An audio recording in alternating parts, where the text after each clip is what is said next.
Hi there, it is me. So, it has been 104 days since I retired, and people ask me, how's it going? It's going great. It is going great. I was just talking with somebody, and I am really, it's a bit of a head scratcher when I hear people say, what do you do all day? Or, people that are retired and they talk about them being bored and not fulfilled and all those things. Like, I'm none of those things. The days go by so incredibly fast. So as you can see, I'm a reseller and I sell on multiple platforms. So I am busy. I am busy. But the difference in this busy and the busy that I was when I was in corporate America is this busy is on my own schedule. Like, I make my own schedule. And I think when you are in the grind of raising children and career building and all of those things, you take for granted how much of your time you end up dedicating, to your job, right? And it's very common, not unusual, and it's just the framework for, you know, moving up the corporate ladder, as they say in corporate America. And so you end up spending, 50, 60, sometimes more hours a week, 5, 6, 7 days a week working. And, when you come out of that, and now your time is your own. Oh my gosh. I just can't explain. I cannot put into words how priceless that is. How priceless that is. And I'm so grateful for everything that corporate America taught me. I work for a very good company. And for the most part, of course, there's always ups and downs in any kind of, 20-year plus career. And I can say overall, I had many, many more ups than downs. And so, but the time, the ability to have my time, recover my time is a priceless commodity that you shouldn't underestimate. And I certainly don't underestimate it, because you do spend a lot of time, again, building something for somebody else. You benefit from it. We just trade our time for money, and also the ability to have different skills that we didn't have necessarily before. And, one of the big skills that, I learned in college and were refined for sure in corporate America is, my critical thinking skills, but then also the ability to be able to get along with all types of people, people that think very little of you, people that, think a lot of you, and, most people somewhere in between. And so, those are skills that sometimes you can't achieve unless either you're running your own business, whether it be small or otherwise, or you're actually, working for a company. So I don't take any of that for granted. But my time, oh my gosh, my time. So I mentioned on the last video where I had the camera completely the wrong size, that we just returned from a 2-week vacation. And this is the first time ever I've really been able to do that and not have to come back and go to work. Big privilege. Great time. It was very well worth it. I highly recommend it, even in working. Some people do it in work. I mean, because you get 4, 5, 6 weeks. I know some companies that have unlimited PTO. Really, the key point is for you to be able to, while you're still working, be able to have that kind of fulfillment, that you require, and only you know that. And so, for sure, I had some really, really good experiences while working. But now that I'm retired and this time is mine, when I tell you again, I'm going to repeat this over and over again, because I don't know that you will be able to realize how invaluable it is to be able to, have a slow morning. Like, that is one of my favorites. My husband still works, by choice. He doesn't have to. My husband can retire any moment. But he loves working, and I love that he loves working because he should be able to do what he wants to do. I should be able to do what I want to do, and we're doing it, and so it works for us. And so I see him getting up in the morning, and I've never been able to be like that. First of all, I'm a light sleeper, so when he gets up, and sometimes he's on the phone, and he don't know how to be quiet, child. So even sometimes when he goes in the other room, I can still hear him. So I'm not a super heavy sleeper, so I'm waking up anyway.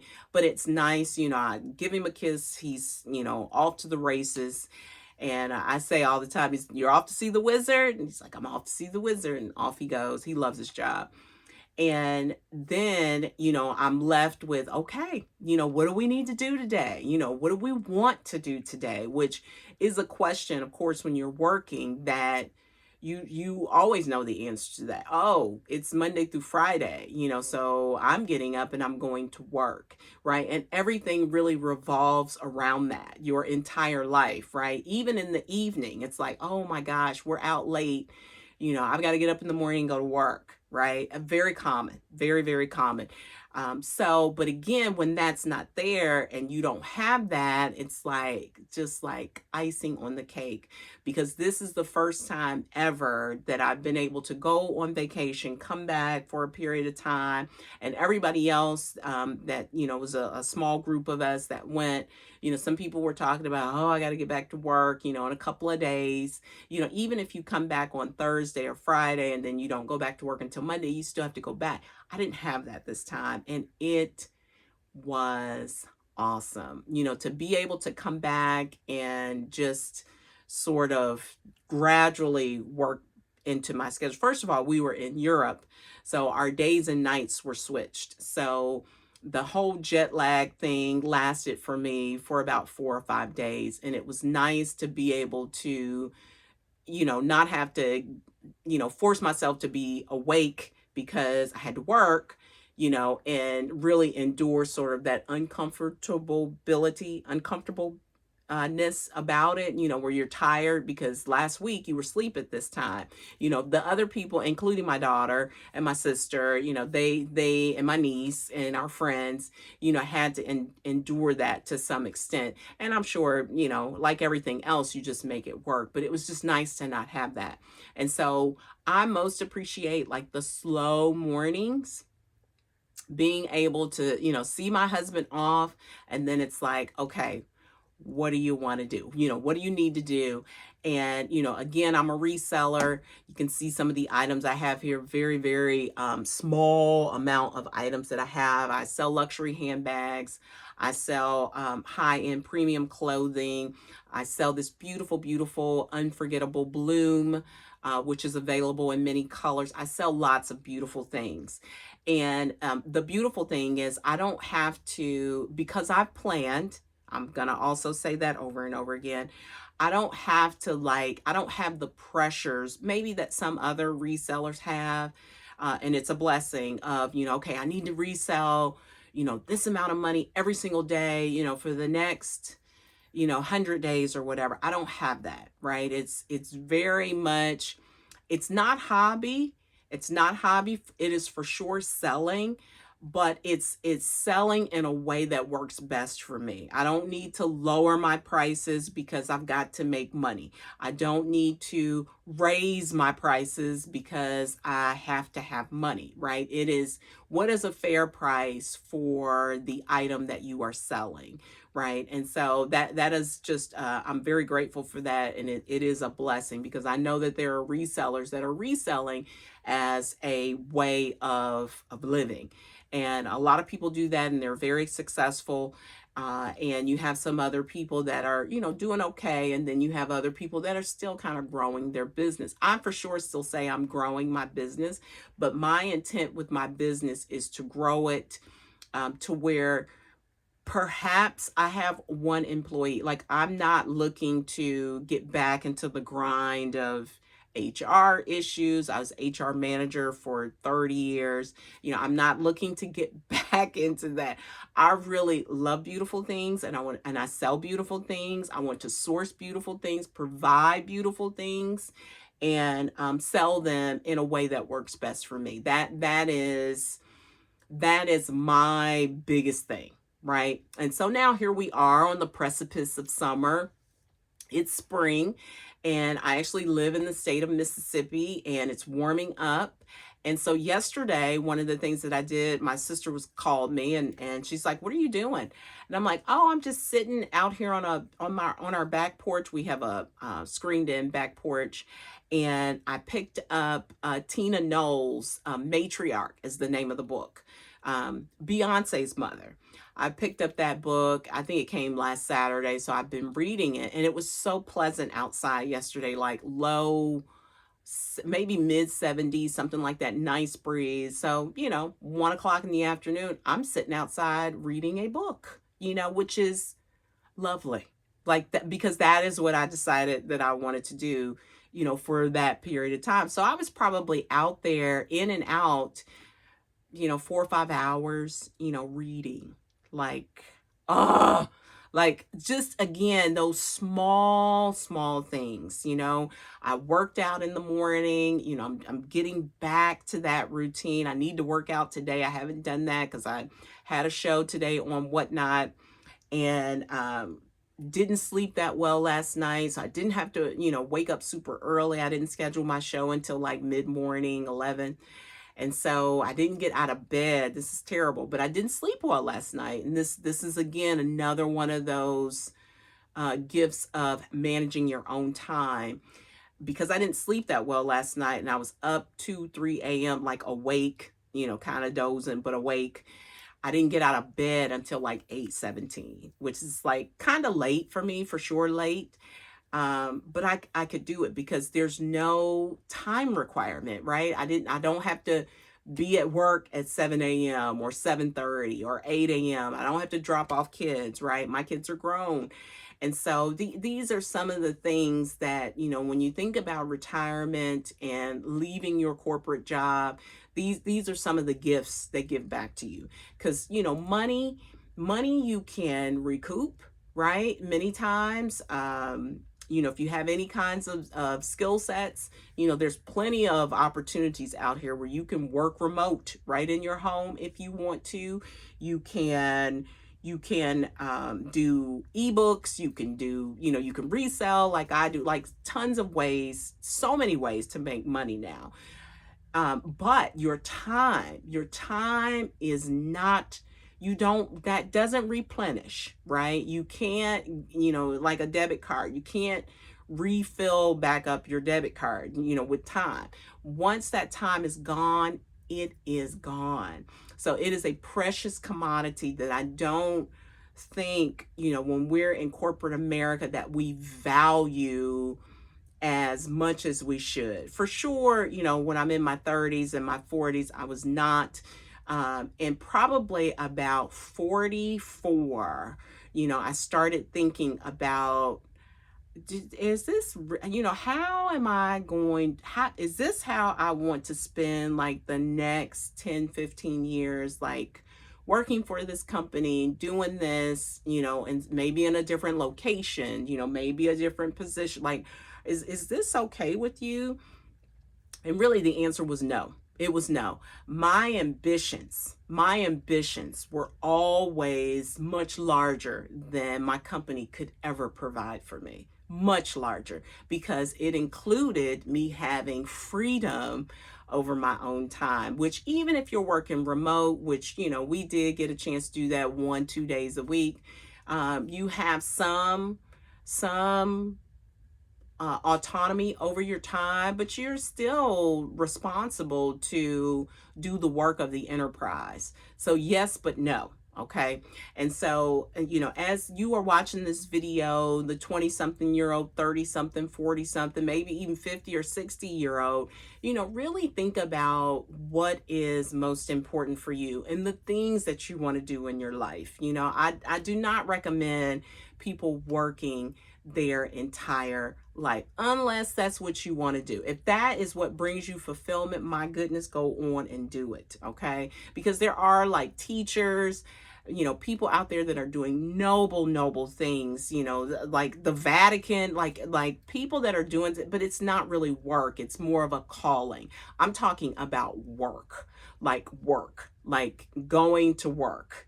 Like my job required me, of course, like most jobs, to be there at a certain time for a period of time, Monday through Friday. I really didn't work weekends, on call. I had a company cell phone. And, so you have all these kinds of requirements, which they're allowed to do. They're paying me the money. So I'm there to do a job. But that's what I'm talking about. Is that something that you want to do for the rest of your life?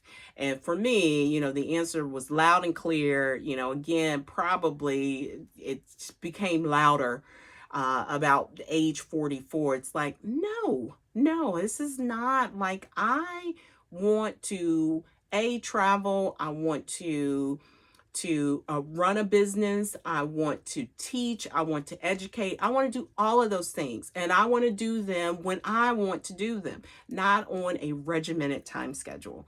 So, it has, in the past 104 days, it has been awesome. Like, I don't have a bad thing to say about retirement and leaving a company and deciding, to follow your passions and do what you want to do. One of the most complicated questions I have is, okay, do I, go to the post office, UPS, FedEx, because I'm normally at those places because, again, I am a reseller. That's the hardest question. Which one do I go to first? And so it's a privilege. It is a privilege. It's a blessing. Again, I planned for this. I planned for this. So I highly recommend you plan for it, because some people will watch this video and say, oh, yeah, but, she's got a 401k potentially.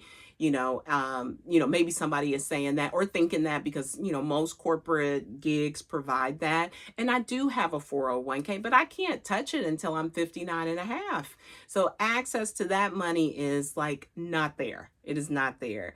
And so again, I planned this exit. And so when the opportunity showed itself, it was like, okay, it is time. It is time. Let's go. And so I don't have a bad word to say about, people will call it like the soft life or the slow life. I don't call it either one of those things. I call it the life that suits me right now. Because that's likely going to change. One of the things I was doing right after I finished working was I was doing a little bit of educating on TikTok, talking to people about interviewing and some things they needed to think about. And I was doing it every day, 3 days a week, starting somewhere between 9 a.m. and 9:30. And very, very quickly, that began to feel like a job. I mean, I can talk for days about that because I have participated and led thousands of interviews, in my career. But very, very quickly, that started to feel like an obligation. So we had a trip plan in February to fly to Puerto Rico and go to some other places. And so I just kind of discontinued that. And those are the things that you can do. And I need to go back and revisit it to some degree because I love it. I do love it. But it was beginning to feel like a little like a grind. People were asking me questions and I placed that burden on myself. And so I am going to get back to it, but I'm going to do it in a way that works better for me, while also, providing value, because there's just not enough info out there, realistic information about preparing the person for an interview. And so I will get back to that. But here's the beautiful thing. I don't have to get back to that today. I don't have to get back to that this week or this month if I don't want to, right? I can keep doing what I've been doing. I can do something else. I can switch and change. And so that is the beauty of having the command of your time. So key point here on this video is if you are thinking of retiring, it doesn't matter if it's early, if it's late, if it's right on time. is the planning. Plan for it. Plan to make sure that you financially you have the right assets that you need to exit. But then beyond that, think about how are you going to spend your time? How are you going to spend your time? Because I know a group of people who reminisce, a lot about working and, and people. And, I always thought, it's like those stories, because they really didn't make a plan for what they were going to be doing, once they did go ahead and take the leap. So be thinking about what you want to do. In fact, if you can, because I mean, this is just the way that I did it, start doing it before you retire. So I started reselling well before before I even knew that I was going to retire. It wasn't like 100% because I was working 100%. But it was something very easily for me to slide into, going from this amount of time to, this amount of time. And sometimes, it's this, anyway, have a plan for your financials, but then beyond that, think about what realistically are you going to be doing after you retire. So anyway, the purpose of this video is just to give an update and to say hello. And hopefully I was looking at the right camera. I did make sure. I'm still new at making videos on YouTube, but I'm getting better. And I want to do this on a more regular basis, and I will. And so I appreciate you all listening. Please like, share, and subscribe. I think those are the right words. I appreciate you, and I'll see you on the next video. Bye.